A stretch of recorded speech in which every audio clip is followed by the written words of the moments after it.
Elle n'était qu'une petite orpheline vivant seule au bord de la rivière, mais ce qu'elle fit pour un étranger boiteux cette nuit-là allait amener 30 guerriers armés à sa porte à l'aube et changer leur vie à tous les deux pour toujours. Les cris de l'enfant résonnaient au-dessus des eaux tumultueuses alors que l'obscurité envahissait la nature sauvage. Clémentine Shaw, âgée d'à accent grave peine 8 ans, laissa tomber le bois qu'elle ramassait et se précipita vers le bruit. À travers la brume crépusculaire, elle aperçut une fille de son âge qui se débattait dans les rapides peu profonds, une jambe visiblement blessée, luttant contre le courant. La plupart des enfants de la frontière auraient couru rejoindre leur famille, mais Clémentine n'avait personne vers qui se tourner. La petite cabane derrière elle ne contenait que le souvenir de sa grand-mère, décédée 3 mois plus tôt, la laissant complètement seule dans cette région isolée au bord de la rivière. C'est peut-être pour cela qu'elle n'a pas hésité, c'est peut-être pour cela que la solitude l'a rendue courageuse. Les cheveux noirs de la jeune fille autochtone étaient collés à son visage alors qu'elle haletait et tentait désespérément d'atteindre la rive opposée. Sa jambe était tordue dans un angle anormal et ne pouvait son poids contre les pierres. Chaque fois qu'elle essayait de se lever, le courant la renversait à nouveau. La peur et la douleur remplissaient ses yeux lorsqu'elle aperçut Clémentine sur la rive opposée. Pendant un instant, elles se contentèrent de se regarder à travers le fossé. Deux enfants, deux mondes différents, l'un se noyant tandis que l'autre regardait. Clémentine avait entendu les histoires chuchotées en ville au sujet des raids des autochtones, des enfants enlevés pendant la nuit, des dangers qui rôdaient au-delà des limites de la colonie. Sa grand-mère l'avait avertie de rester loin de leur espèce, mais tout ce qu'elle voyait, c'était une enfant blessée qui avait besoin d'aide. Sans hésiter, Clémentine s'avança dans l'eau froide. Le courant s'empara immédiatement de sa robe usée, menaçant de l'emporter en aval, mais elle continua d'avancer. Le lit de la rivière était glissant, couvert de rochers moussus, et à 2 reprises, elle faillit perdre pied alors qu'elle traversait le canal dangereux. Lorsqu'elle atteignit la fillette en détresse, Clémentine put voir de près l'étendue de ses blessures. La jambe de la fillette était très enflée, probablement cassée, et des coupures récentes marquaient ses bras là où elle s'était traînée à travers les broussailles. Elle respirait par à-coups, douloureusement, et sa peau était froide et moite au toucher. La fillette parlait dans sa langue maternelle, prononçant des mots urgents et effrayés que Clémentine ne comprenait pas, mais elle n'avait pas besoin de comprendre la langue pour reconnaître la gratitude quand elle la voyait. Ensemble, elles réussirent à amener l'enfant blessé dans les eaux plus sûres et moins profondes près du côté de la rivière où se trouvait Clémentine. La faire monter sur la berge boueuse s'avéra encore plus difficile. La jeune fille, qui réussit à murmurer « Ayana » lorsque Clémentine se désigna et lui dit son nom, ne pouvait pas s'appuyer sur sa jambe blessée. Clémentine, aussi petite qu'elle était, dut à moitié porter, à moitié traîner sa nouvelle compagne jusqu'à la cabane, en haut de la pente raide. Lorsqu'elles atteignirent la porte en bois brut, les 2 filles étaient épuisées et trempées. La grand-mère de Clémentine avait laissé des fournitures médicales de base et elle fit de son mieux pour nettoyer les blessures d'Ayana et de fabriquer une attelle à partir de bois d'allumage et de tissus déchirés. La jeune fille indigène endura le traitement avec un stoïcisme remarquable, ne grimaçant que lorsque Clémentine dut remettre en place ce qui était clairement un os cassé. Alors que la nuit s'installait autour de la petite cabane, Clémentine partagea son maigre souper composé de pain de maïs et de baies sauvages. Elles s'assirent à la lueur vacillante du feu, 2 orphelines issues de mondes différents communiquant par gestes et par le langage universel de la gentillesse. La fièvre d'Ayana avait baissé et ses joues reprenaient des couleurs. Mais ce que Clémentine ignorait, ce qu'elle ne pouvait pas savoir en installant son invité inattendu sur le seul lit de la cabane, c'est qu'Ayana ne s'était pas simplement perdue. Elle était la fille du chef Running Bear, chef de la tribu la plus puissante du territoire, et 30 de ses meilleurs guerriers la recherchaient depuis sa disparition 2 jours plus tôt, suivant sa piste qui menait directement à cette cabane isolée au bord de la rivière. Alors que Clémentine s'endormait sur le sol en bois dur, enveloppée dans la couette de sa grand-mère, elle ne se doutait pas que le bruit des sabots qui approchaient était déjà point et se rapprochant dans le lointain, les premières lueurs de l'aube se glissaient à travers la seule fenêtre de la cabane.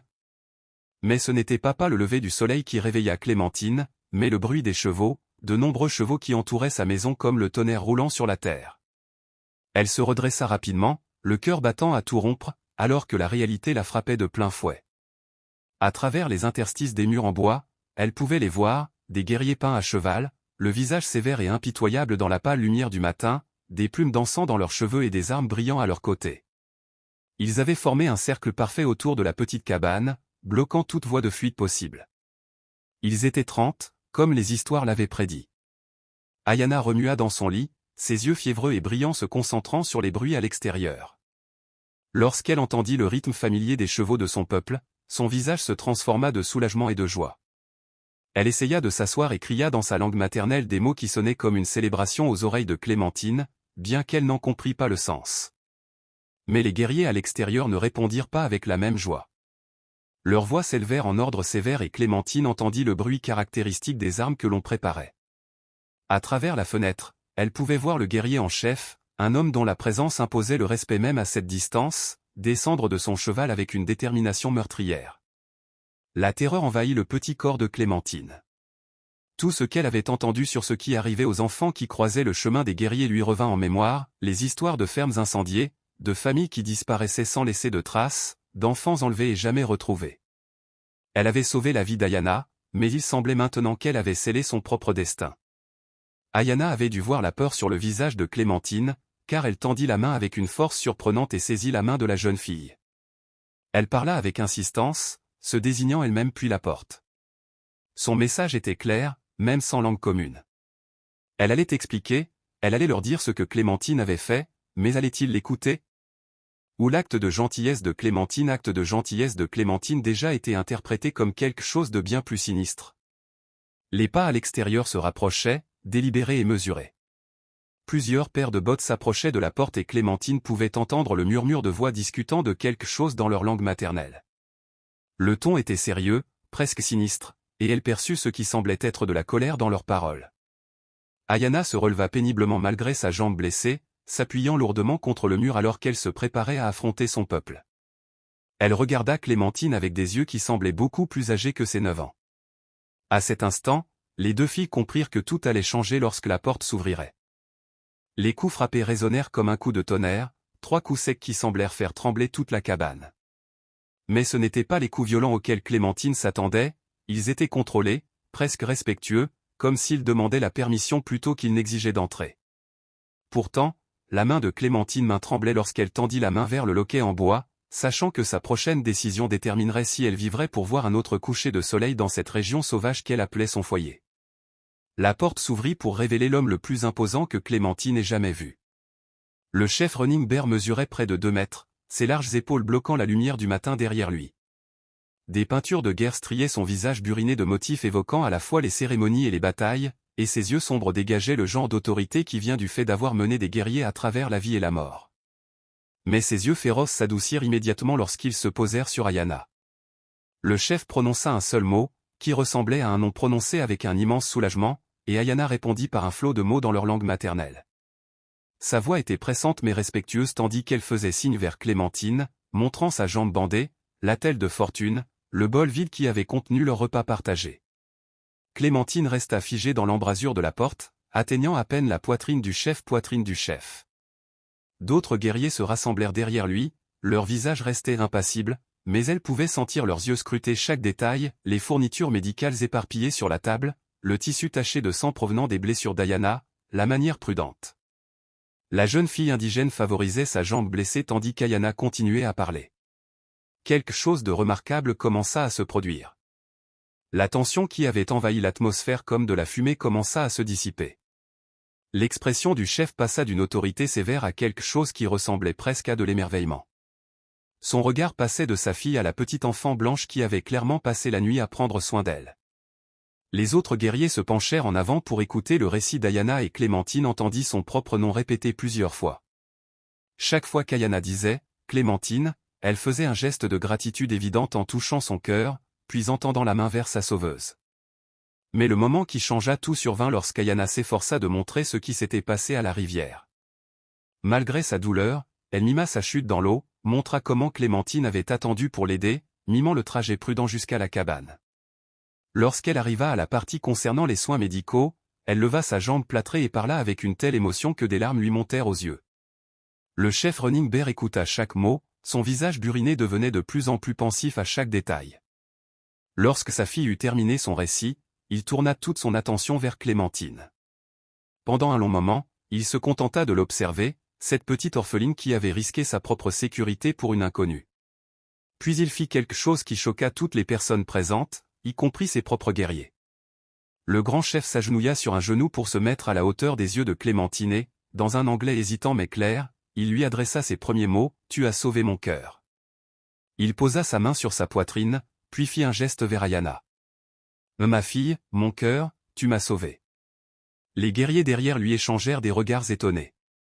Leur chef, un homme qui ne s'était jamais incliné devant les colons blancs, qui s'étaient battus pour protéger leur terre contre l'empiètement, était agenouillé devant une enfant. Mais ce qu'il dit ensuite allait changer non seulement la vie de Clémentine, mais aussi la relation entre deux mondes qui étaient en guerre depuis des générations. Le chef Running Bear plongea la main dans une pochette en cuir à sa ceinture et en retira quelque chose qui fit halter ses guerriers. C'était un médaillon différent de tout ce que Clémentine avait vu auparavant, sculpté dans ce qui semblait être une pierre sacrée et suspendu à un cordon tressé en crin de cheval. Les symboles complexes gravés à sa surface semblaient raconter une histoire ancienne de protection et d'honneur. Ceci, dit lentement le chef en tenant le médaillon entre eux, appartenait à mon père, et à son père avant lui, depuis de nombreuses générations. Son anglais était prudent mais déterminé, chaque mot choisi avec le poids de la cérémonie. Ne le donne qu'à la famille, au sang. Les yeux d'Ayana s'écarquillèrent de surprise. Elle parla rapidement à son père dans leur langue, sa voix remplie de ce qui semblait être une protestation ou de l'incrédulité, mais le chef leva la main pour demander le silence. Sa décision était clairement prise. « Tu n'as pas de famille », continua-t-il en regardant directement dans les yeux de Clémentine. « Nous n'avons pas de fille comme toi, mais le cœur connaît la vérité, l'esprit connaît la gentillesse. » Il fit une pause, cherchant les mots justes. « Tu es désormais la sœur d'Ayana et la fille de Running Bear. » Le médaillon était chaud dans les petites mains de Clémentine lorsqu'il le plaça autour de son cou. Dès qu'il se posa sur sa poitrine, elle sentit quelque chose changer dans l'air autour d'eux. Les guerriers qui semblaient si menaçants quelques instants auparavant la regardaient désormais avec respect et acceptation. Mais le chef n'en avait pas fini avec ses surprises. « Être seul est dangereux », dit-il en désignant la cabane isolée. « L'hiver arrive bientôt. Tu n'as pas de famille pour t'aider, ni de protection. » Il se redressa de toute sa hauteur, sa décision clairement prise. « Viens avec nous. Apprends nos coutumes. Ayana, apprends les tiennes. Vous êtes désormais toutes les deux nos filles. » L'esprit de Clémentine était en ébullition. Tout ce qu'elle avait toujours connu, cette cabane, la mémoire de sa grand-mère, le méandre familier de la rivière, tout cela était sacrifié pour quelque chose de complètement inconnu. La peur d'abandonner son passé rivalisait avec la terreur d'affronter un autre hiver seul, survivant grâce au reste qu'elle pourrait rassembler ou chasser. Ayana se leva péniblement et prit la main de Clémentine, lui parlant doucement dans un mélange d'anglais et de sa langue maternelle.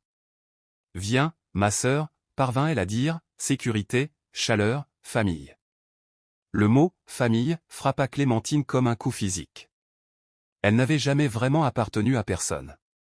Depuis la mort de sa grand-mère, la solitude qui l'accompagnait depuis des mois lui semblait soudain insupportable face à cette offre inattendue de lien social. Mais alors même que l'espoir fleurissait dans son cœur, le doute s'insinuait, que penseraient les autres membres de la tribu d'une enfant blanche parmi eux? Serait-elle acceptée ou resterait-elle à jamais une étrangère? Et qu'en serait-il du monde qu'elle laisserait derrière elle? Verrait-elle un jour un autre visage blanc? Pourrait-elle retrouver la vie qu'elle avait connue? Le chef Running Bear semblait percevoir son hésitation. « Non, choisis maintenant », dit-il doucement. « Tu as le temps de réfléchir. » Mais il regarda autour de lui la cabane vide, constatant son isolement et les signes d'une enfant luttant pour survivre seule. « Nous n'attendrons pas ta décision. » Comme si ces paroles l'avaient invoqué, un vent froid balaya soudainement la porte ouverte, apportant avec lui l'odeur de la neige des montagnes lointaines. Clémentine frissonna en se rappelant à quel point l'hiver précédent avait été difficile, même avec l'aide de sa grand-mère. Le chef recula pour lui laisser le temps de réfléchir à sa proposition, mais ses mots suivants lui donnèrent des frissons qui n'avaient rien à voir avec le vent. D'autres dangers approchent. Les soldats recherchent la trace d'Ayana. Ils trouvent des traces menant à la cabane. Mieux vaut ne pas être là quand ils arriveront. L'avertissement du chef au sujet des soldats glaçait Clémentine. Elle avait entendu des histoires sur les patrouilles de cavalerie qui balayaient le territoire, traitant tout contact entre colons et autochtones comme une conspiration potentielle. S'il trouvait des preuves qu'elle avait hébergé Ayana, il ne poserait pas de questions au préalable. Combien de temps, parvint à murmurer Clémentine. L'un des guerriers s'avança et parla d'un ton pressant à son chef dans leur langue maternelle. L'expression de Running Bear s'assombrit tandis qu'il écoutait, puis il se retourna vers Clémentine avec une nouvelle urgence dans la voix. « Le soleil est haut aujourd'hui », dit-il en pointant le ciel. Peut-être plus tôt. La réalité s'abattit sur elle comme le courant de la rivière qui avait failli emporter Ayana. Rester ici et faire face à l'interrogatoire ou pire encore des soldats qui verraient sa gentillesse comme une trahison, ou tout laisser derrière elle et s'aventurer dans un monde qui lui était complètement inconnu. Ayana serra sa main plus fort, sentant son trouble intérieur.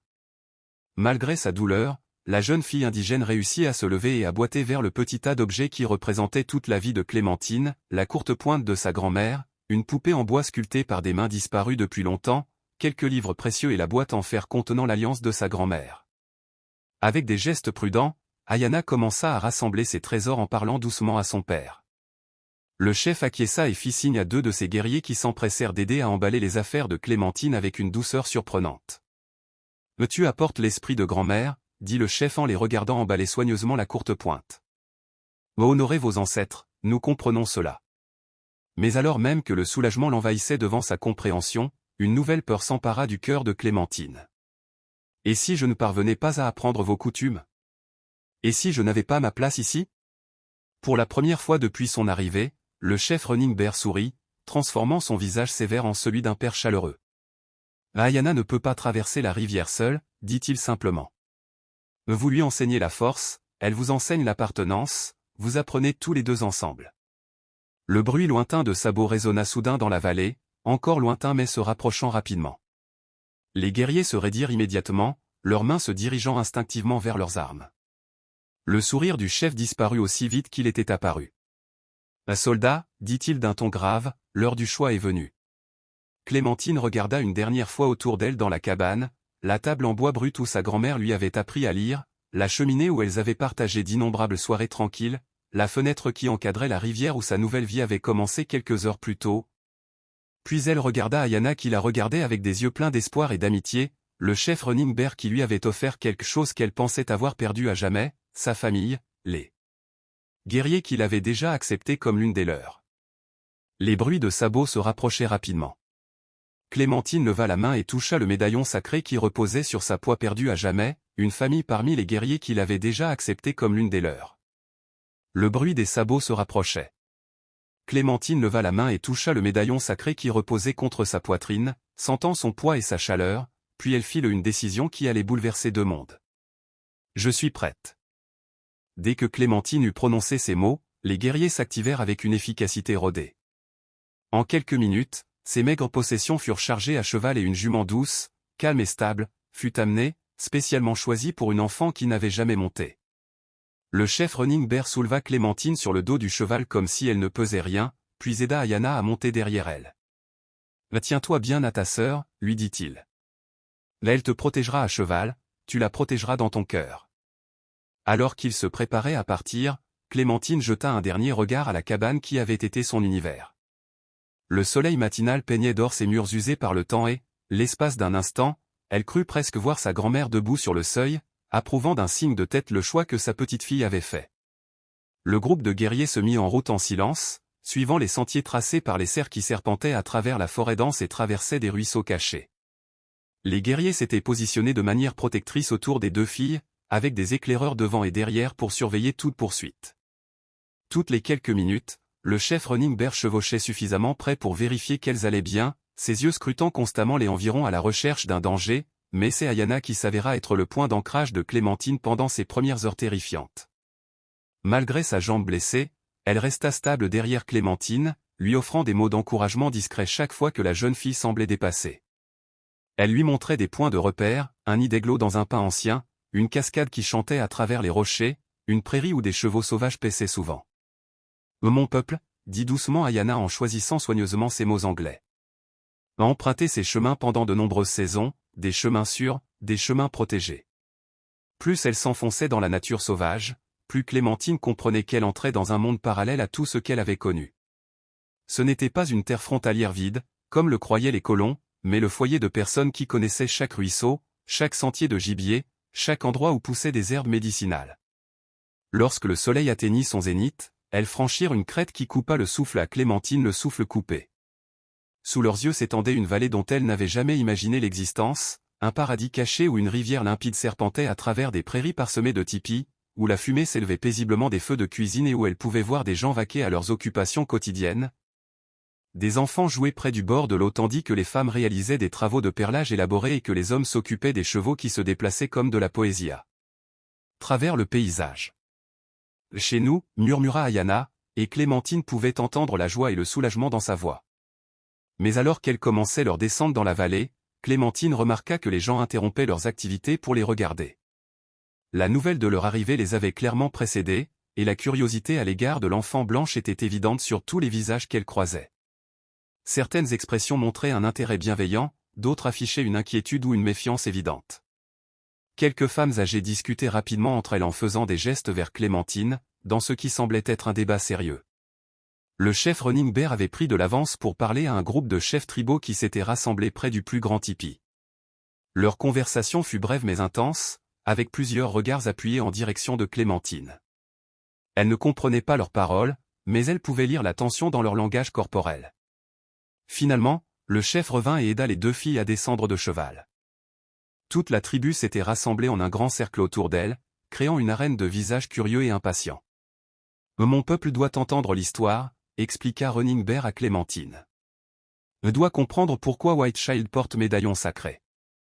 Doit décider si village accepte nouvelle fille. » Le cœur de Clémentine battait à tout rompre lorsqu'elle réalisa que son destin, et peut-être celui d'Ayana, dépendait de ce moment. Le cercle de visages semblait s'étendre à l'infini autour de Clémentine tandis que le chef Running Bear commençait à s'adresser à son peuple. Sa voix avait le poids d'une cérémonie lorsqu'il raconta les événements de la journée précédente, comment sa fille avait disparu, comment une petite enfant blanche avait risqué sa propre sécurité pour sauver une étrangère, comment cet acte de pure gentillesse avait jeté un pont entre deux mondes qui n'avaient connu que des conflits. Ayana elle s'avança malgré sa jambe blessée, sa jeune voix claire et forte, et ajouta son propre témoignage. Elle parla avec passion du courage de Clémentine, des soins attentionnés qu'elle avait reçus pendant la nuit, de l'amitié qu'elle avait trouvée là où elle s'attendait à rencontrer la peur. Une femme âgée, assise près du centre du cercle, les cheveux argentés par le temps et le visage marqué par la sagesse de nombreuses saisons, leva la main pour prendre la parole. Ses mots étaient mesurés et réfléchis, et Clémentine sentit que cette femme avait une influence considérable parmi les gens. Le débat qui suivit fut respectueux mais approfondi. Certaines voix exprimèrent leur inquiétude quant à l'arrivée d'une enfant blanche dans leur communauté en ces temps dangereux, d'autres évoquèrent les anciennes traditions d'hospitalité et du devoir sacré de protéger ceux qui faisaient preuve de gentillesse envers les leurs, mais c'est une petite voix qui a finalement fait pencher la balance. Un garçon âgé d'accent grave peine 6 ans s'effrayait un chemin à travers la foule et s'est dirigé directement vers Clémentine. Il l'a regardée avec des yeux brillants et curieux et a dit quelque chose dans sa langue maternelle qui a fait taire tout le cercle. Le chef Running Bear a traduit sa voix, pleine d'émotion, elle a les mêmes yeux tristes que moi. Quand ma mère est partie rejoindre les esprits, les enfants tristes ne devraient pas être seuls. La vieille femme s'avança et observa Clémentine pendant un long moment, puis elle tendit la main et toucha doucement le médaillon sacré qui reposait sur la poitrine de l'enfant. Lorsqu'elle reprit la parole, son ton avait complètement changé, il était chaleureux et accueillant. Le chef Running Bear sourit en traduisant ses paroles. Grand-mère chantante Bird dit, « Les esprits t'ont envoyé pour sauver Ayana parce qu'ils savaient que nous devions aussi te sauver. » Elle dit, « Une enfant assez courageuse pour sauver une étrangère est une enfant qui mérite notre protection. » Le cercle éclata en cris d'approbation et de bienvenue. Les femmes s'avancèrent avec des cadeaux de vêtements et de nourriture, tandis que les enfants se rassemblaient autour d'elles avec une curiosité timide mais amicale. Les hommes hochèrent la tête en signe de respect pour la jeune fille qui avait fait preuve d'un tel courage. Alors que le soleil commençait à se coucher sur la vallée cachée, Clémentine se retrouva assise près d'un feu chaud, Ayana à ses côtés, entourée des sons d'une famille plus grande qu'elle n'aurait jamais pu l'imaginer. Le médaillon sacré reflétait la lumière du feu et elle comprit alors qu'il représentait plus que l'honneur, c'était une promesse d'appartenance. La cabane solitaire au bord de la rivière semblait être un souvenir d'une autre vie. Ici, dans ce lieu où deux mondes avaient appris à se rencontrer dans l'amitié, les deux filles avaient trouvé quelque chose de plus précieux que la sécurité, elles avaient trouvé un foyer. Alors que les étoiles apparaissaient dans le ciel, Clémentine murmura une prière de gratitude à l'esprit de sa grand-mère, sachant que parfois les plus grandes aventures commencent par le plus simple des gestes de gentillesse. Si vous avez aimé cette histoire, cliquez sur la vidéo sur votre écran pour regarder un autre conte inoubliable où le courage et la gentillesse créent des liens impossibles dans une frontière sauvage. N'oubliez pas de vous abonner et d'envisager un super chat pour nous aider à continuer à vous proposer d'autres histoires comme celle-ci.